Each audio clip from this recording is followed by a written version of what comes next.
On today's Minute of the Apes, If you're blue and you don't know where to go to, why don't you go where fashion sits? Putting on the Taylor. They greenlit the sequel without a story in mind. They just wanted to equal an unexpected gold mine. He said, oh no, as Heston said, I got to go. These are just some of the facts you ought to know as we go. Beneath the Minute of the Apes. Beneath the Minute of the Apes. Beneath the Minute of the Apes. The only good human is a dead human. Hello, and welcome to Minute of the Apes, a daily podcast where we break down every musical-tastic minute of the Planet of the Apes movies, 1 minute at a time. I'm Todd. I've got Richard and Sean.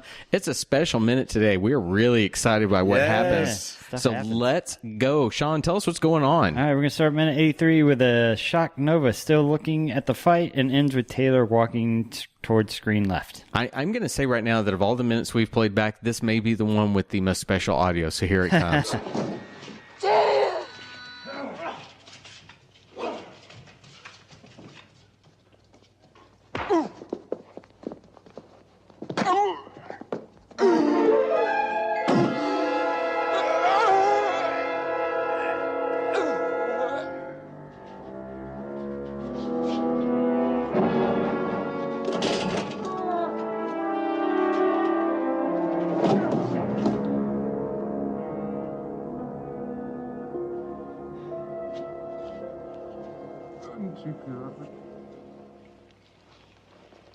I reveal my inmost self.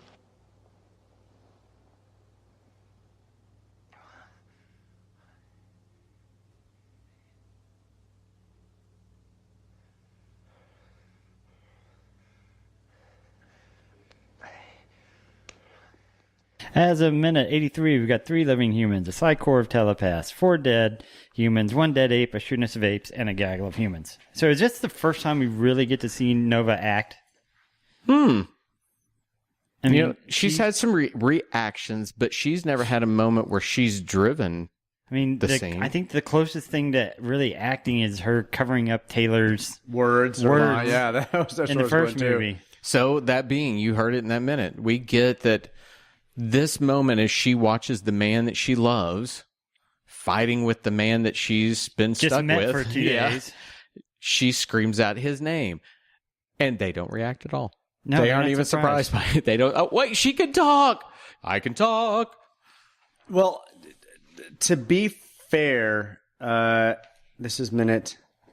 Where is it? I think I'm trying to remember if Brent actually responds to it. Anyway, the direction for her,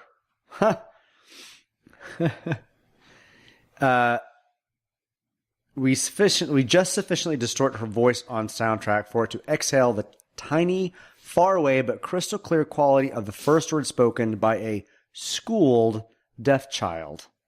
Oh, So my she is supposed to goodness sound gracious. deaf. The effect on this should be to make us cry. Okay, without getting politically correct in this, I guess in that era, if you're going to say how I want you to make the sound, a common thing you might go to is a child that has never heard anything before, and you're trying to form words for the first time. Well, but I mean, I don't think that's an offensive description to try and give her a way to say this for the first time.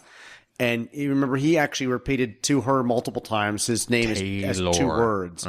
2 words, slow, drawn out. And so now she's trying to mimic that same type of sound. I don't think it's like offensive to say this is the kind of thing that I'm trying to evoke. I don't either. I find it odd. I'm not at all bothered by the sound she makes, the way that they got her to do it. What I'm floored by is that Taylor wouldn't be the one to go, wait, you can speak. Even to break, maybe that's what breaks him free He's of spent this. months with her, yeah. And suddenly she does something, and yeah, it does draw attention away and let them end the fight, but it just seems odd. To be fair, the everything related to the rest of this minute that we haven't gone over does end with them reconnecting and him saying to her, "You talked." But he doesn't say that in the movie, does he? He doesn't. No. And they don't even react to That's the what fact I that he thought. talked. I wanted that sweet satisfaction. And she did this, and all we get is a response from Orange Giant. On your road again. On your road. I'm going to go get my guitar and just sing it to you all the time. The only person who reacts to this entire thing is Anjiro. He's the only he hears it and he turns and looks at her. I really wanted the satisfaction of Taylor knowing this moment, and we don't get that. Now, it's in the script that he replies at some point, "You talked and were alive," while he kisses her. But that's never actually happens. You know what? And if he had said that, and she could even really quietly again say, Taylor, anything like that, just to reiterate it again. You have in the great romantic comedies of all time that they'll do things 2 and 3 times so that it has that resonance. Mm-hmm. Man, pay that off. We need emotions. Particularly because that gives us some hope. I will say this. With everything that's everything that's happened with the mutants, everything that's happening with the apes, the fact that we do know that their humans are out there, right? We now have a situation where Nova has somewhat either evolved or learned something that gives them hope to create a new Eden, a new paradise, a new world, a new populace. Well, we don't know if she's actually learned how to talk or if she's just parroting like a parrot. But even if she's parroting, that's something to build off of. It is. At least, if you can get her to say, when you want me, say Taylor. Then eventually you can learn water. You can learn anything. And it becomes parroting, especially if you're, as you so eloquently put it the other night when we were talking, if your meat computer up here can eventually correlate what the thing you're parroting is related to, you're speaking, right? Yeah.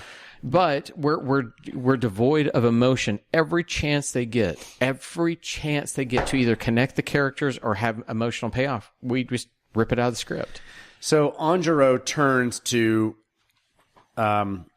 confront the now speaking Nova, and that actually gives our actors a chance because Anjiro is dumb enough not to ever actually close the door. Yeah. When he dropped the mace in there for Brent to pick up to start swiping at Taylor, he stayed in the cell with the cell door open. Yeah. And that kind of escalated quickly what they did to Anjiro, where they punch him and then they mace him and then they Iron Maiden him. That's very succinctly put. That's exactly what they did. Yeah. Taylor punches him. Brent swings the mace at him and then throws him between the cell wall or the bars of the cells and the door. And the door is the hinges on the door are such that it can close. It can go all the way open. Yeah, 360 flush to the degrees. wall. Is that what it is? Yeah. So it can go all the way back and crunch. Iron Maiden's him. Yeah. I would have liked to have seen him take a little bit longer to shove all the spikes in as it went back. I did have a good laugh when the door closed and locked on him, though. Come on! I also had a good laugh if you watch the spike right below his throat. It bends. It's rubber? Yeah, it completely goes burp, burp. Well, I did notice when he fell off the bars, all the holes in his back looked like they were just like painted on. They're not actually holes at all. Yeah, it didn't look like blood. So they crush him between the wall and the door. We see him once react with a gasp. We see a shot of Nova now looking in terror. We come back to a shot of him kind of also in kind of realizing that he's dying. And then the door kind of swings back. Heston Taylor kind of swings the door back open. And what was really odd about this moment is the 2 scenes of him being Iron Maidened was him reacting. Mm-hmm. When the door swings open, we're now back to the point where we can see that he's either wearing a mask or it's a stunt double. Like when it comes back to the door opening, that no longer looks like that actor. No, it doesn't. And I can't tell if that's the mask that he's about to reveal. Take off. Or I'm going to go for that. Or if it's a different actor. You think it's the mask? I'm going to go for that's what they at least intended. They intended that to be the mask? Because then he just kind of falls down off of the door and onto his stomach onto the ground. And unless that was meant to be a stunt actor, then it was the Anjiro actor that was just kind of.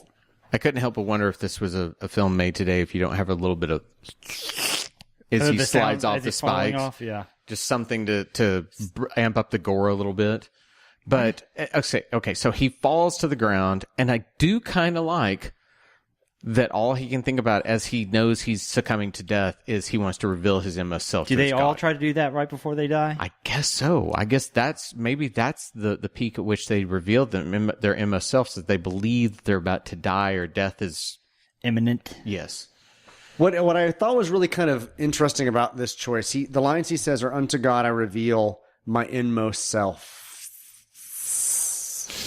And they made a choice for him to, as he's rolling over, he's pulling off his mask and uttering this line. And I thought that is just a little clunky, because I feel like a director would have wanted those moments to be somewhat separate so that you could get those feelings. You would see a little bit of a roll, then maybe start the mask, then maybe finish the dialogue. To have that, I or to somehow make the pull of the mask while you're on your stomach being what almost forces you to roll. It needs to be. You're right. It is kind of weird.